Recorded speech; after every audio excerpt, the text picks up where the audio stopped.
Okay, the endless cycle, samech, which is communication, pay, the mouth, and this is connected to the conscious state of mind, which is the rosh. Okay?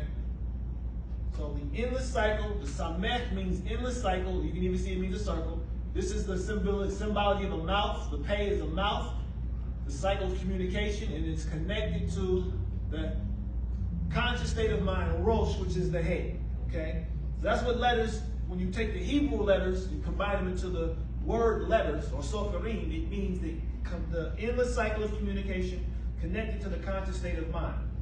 Taking it a step further, the Hebrew alphabet contains, or the alphabet in Hebrew is alphabet, it contains the code responsible for the creation and development of everything contained within our universe. The Hebrew letters are the cosmic DNA of existence. They are the building blocks of life, okay? So for the creation of everything contained in our universe, micro and macro, from the quantum state to the great state. Both worlds, micro and macro, emanated from the same intelligent life energy. Okay, and Yah say, right? And that's where life comes from. Which modern science has overlooked in its preoccupation with reducing systems into smaller and smaller fragments. So they're making things into quantum physics. They're using that. And they're trying to just find this particle, this God particle, that contains the source of all life. Okay, that's what they're colliding. I don't know if you're all familiar with the Large Hadron Collider over in Sweden, but they're colliding particles together to find this missing particle that they call the God particle.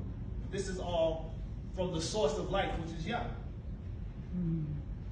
So Abraham in the Book of Formation was called Sefer Yetzirah in Hebrew. He declared the universe to be one cosmic whole. It's a universal mind. Everything is conscious within this universal whole. Just as the DNA molecules carries the entire genetic whole, the Hebrew alphabet contained the entire code of our universe. So your DNA contained the code that makes you a human. The Hebrew letters contain the code to unlock all of creation.